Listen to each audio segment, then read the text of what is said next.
Excellent. Good morning, everyone. And firstly, thank you very much to the Digital Twin community for giving me the opportunity to present to you all this morning. I'm Matthew White, Senior Business Development Manager, leading 1Spatial's engagements with UK public sector organisations. I've been working in the geospatial domain for the past 20 years. I'm very passionate about data for public good and helping organisations to build foundations for digital twins by adopting asset information management. So the government, so probably many of you are aware on this call, that the government transforming infrastructure performance set out a policy paper, its roadmap to 2030, and it sets out a vision for innovation and reform in the infrastructure in terms of infrastructure delivery. And specifically in Annex B, it refers to organisations having a digital mechanism for defining their information requirements and then procuring, receiving, assuring and storing that information via a system of record.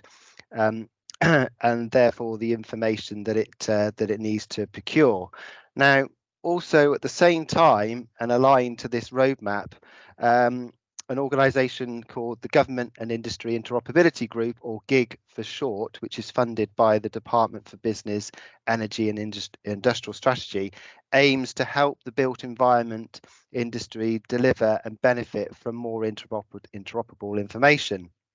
So it's doing this by developing a standard interoperable approach to the specification, procurement, delivery, assurance, storage, presentation and exploitation of asset information.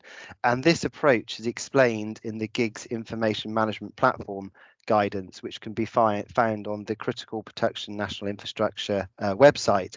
But for the purposes of today's presentation, the time that I've got, I will focus specifically on the assurance and storage aspects in terms of foundations for digital twins. So in order to focus on assurance and storage, as part of information management, I would like to refer to the Environment Agency's information journey as an example. So those of you who are not aware of the Environment Agency, just a quick intro. Flood and coastal risk management deals with approximately half of the agency's annual expenditure in terms of building, maintaining and operating flood defences and providing effective flood warnings to communities.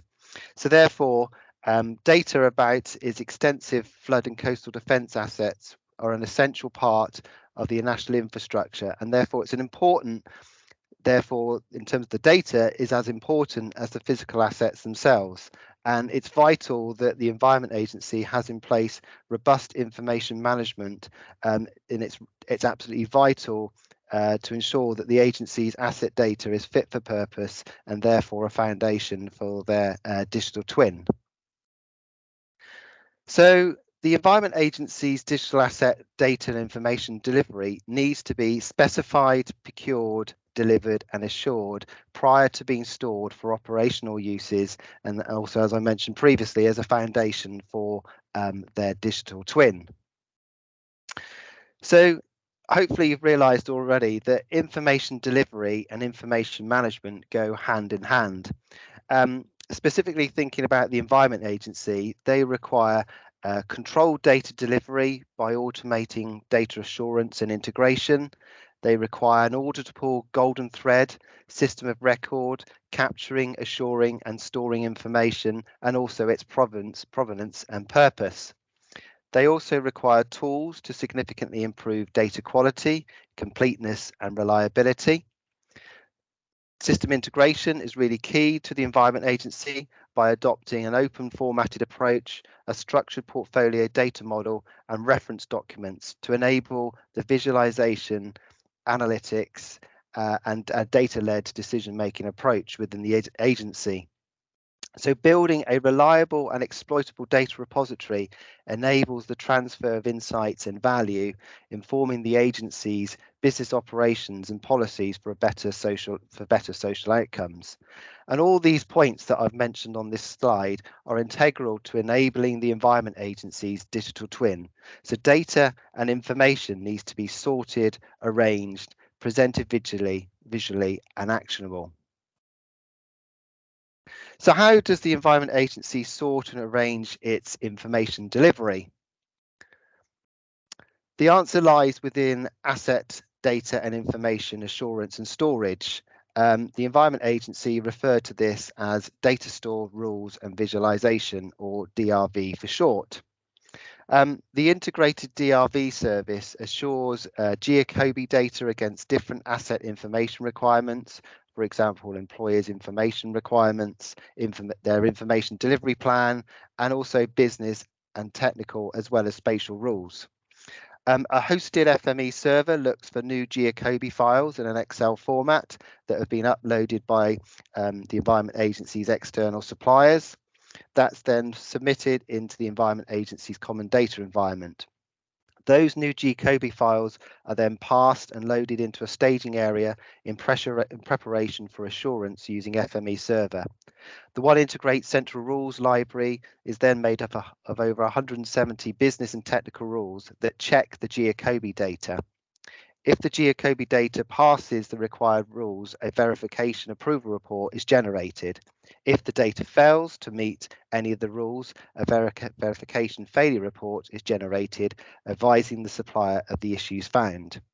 All accepted GeoCobi data whose workflow status indicates that it's for publication will then be imported into the DRV master repository ready for visualization, analytics and reuse across the Environment Agencies business systems, as well as being a foundation for their digital twin.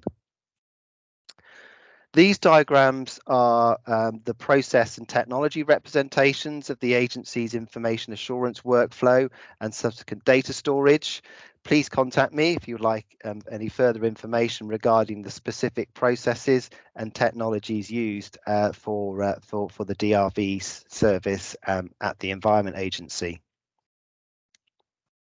So for further information regarding asset information assurance, a foundation for digital twins, please refer to these published resources, both on 1Spatial's website and also the Government and Industry Interoperability Group's website. These resources include case studies focused on the Environment Agency, and a link can be found from the Digital Twin Hub.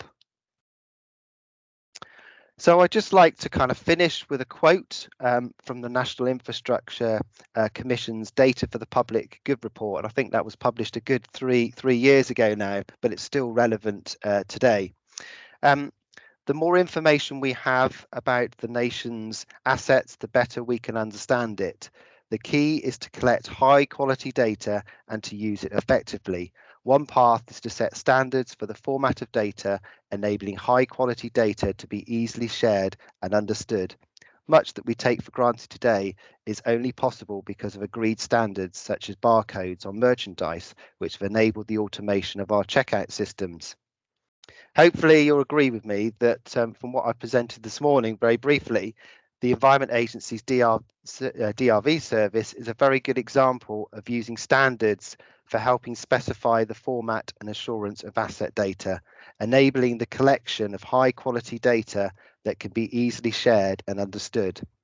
So hopefully, just to summarise, and the key message from this morning is that assured asset data is absolutely a foundation for digital twins. Thank you very much for your time this morning, and please get in touch with me if you'd like to discuss anything that I've talked about this morning further. Thank you.